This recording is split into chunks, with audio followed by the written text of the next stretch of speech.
Here in the Boston area, you'll see about a handful of different species of birds. Among these species, you'll have your Canadian geese, your mallard ducks, your American robins, and so on. One species in particular that you'll see is Sturnus Vulgaris, commonly known as the Eurasian Starling. This species has been labeled as an invasive species in North America and are not protected under US law, unlike most other bird species. So what are starlings? Where do they come from? And are they as much as a problem as people make them out to be? And, if so, how do we deal with them?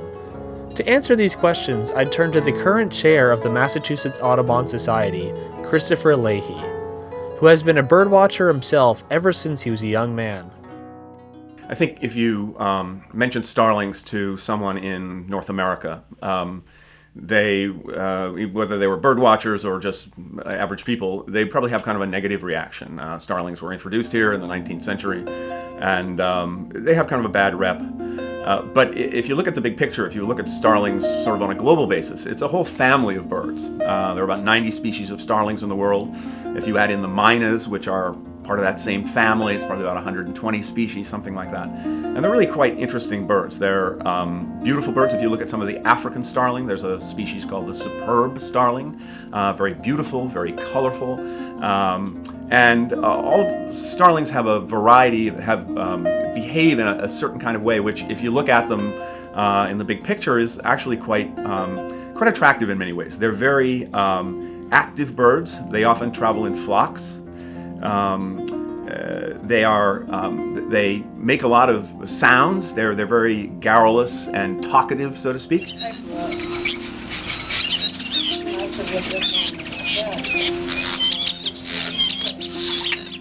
They give the impression of being quite intelligent, of communicating with each other quite a lot,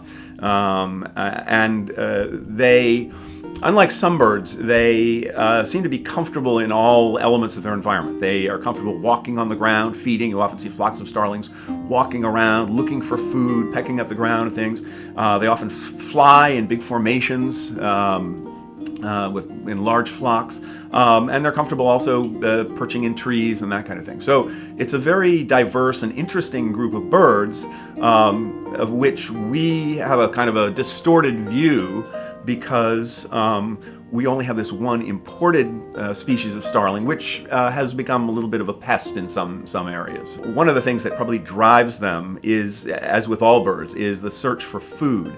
And starlings are essentially omnivorous. They most of their food consists of invertebrates, things like beetle larvae and things that they find in the ground, peck on the ground.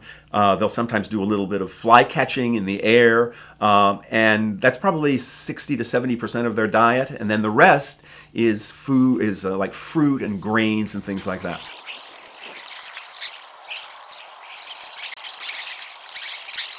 I think when we talk about the introduction of the European starling to North America, some of those behaviors, since these are we have no native starlings in North America, it's what gives starlings it's kind of the dark side of starlings, I guess you would say. Like a lot of introduced species, once they sort of got here, they found ecological niches to exploit that other birds weren't occupying.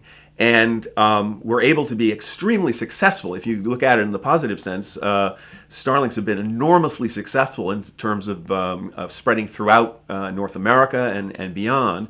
And a lot of what we perceive about them has to do with their feeding behavior. These huge flocks, especially in the fall, form in the fall.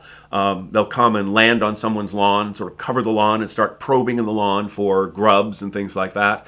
And they also will all land in a big flock on a fruit tree or something like that and just clean the fruit tree out. With starlings having such a wide range of food to eat here in America, their population exploded a little after they were introduced. But this initial boom has finally come to a halt.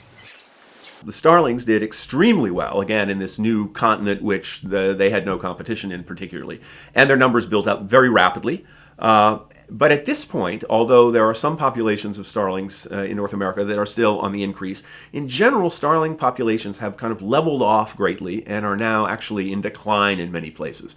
So what arguably is happening is that starlings have they've arrived, they've exploded, they've probably done most of the negative things that they're going to do, and now they're in the process of kind of becoming a naturalized avian citizen of North America. And that means that they have their niche, but they're also finding that that various predators are finding that starlings make good lunch, so to speak, various kinds of raptors, etc. And they're becoming subject to the parasites and other things that prey on our native species. Although they are becoming more naturalized in North America, they do still cause some problems.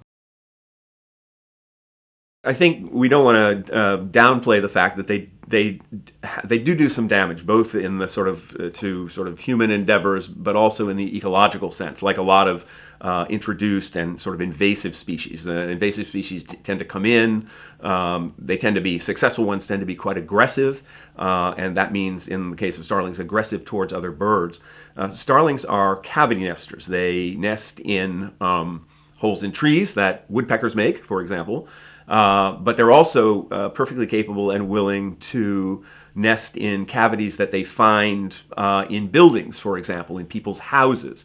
So from the ecological point of view, one of the problems with starlings, the explosion of starling populations early in their early phase of their introduction, was that they competed with native cavity nesters, things like bluebirds and possibly things like American kestrel or whatever.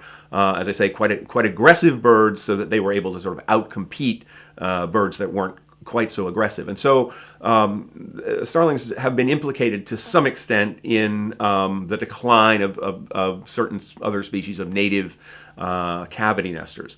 They're also, if you're someone who grows grain crops or has a granary or something of that kind, or fruit crops, starlings can, as I noted, do some considerable damage. They occur in flocks of thousands at times, and aggregations of tens of thousands or even millions, especially in wintering flocks.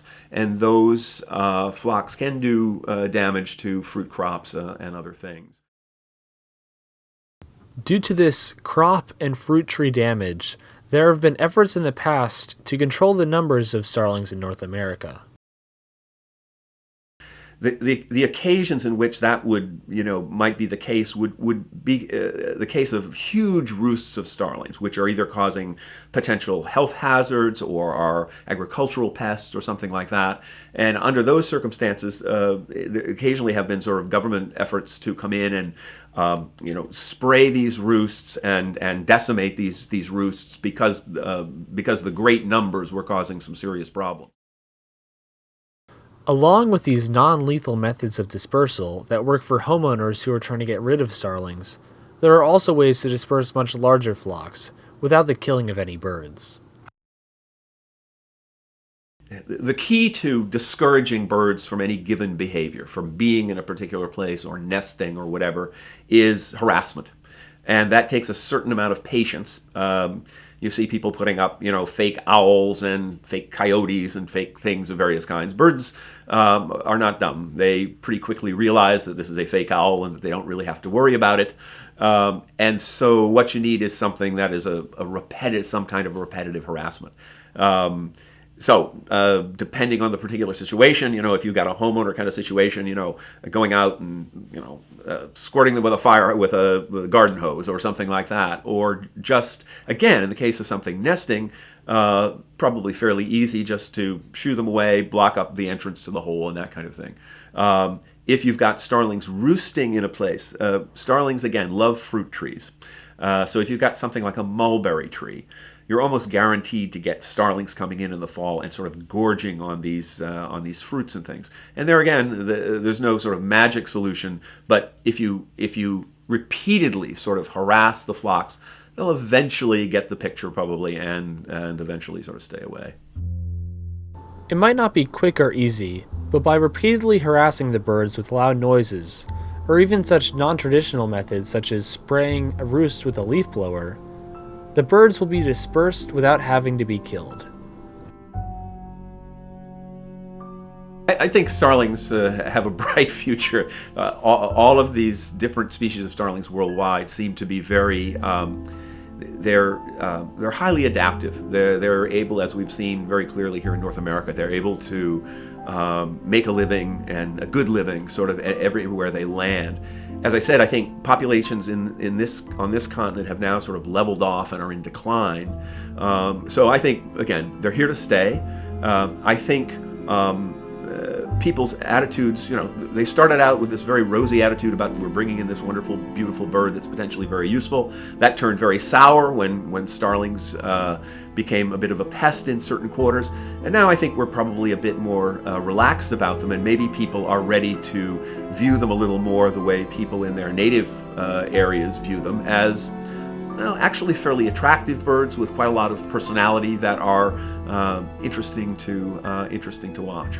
So starlings are certainly not in any danger of extinction or serious decline, and I think probably their relation with human beings in North America is probably, if anything, slightly improving.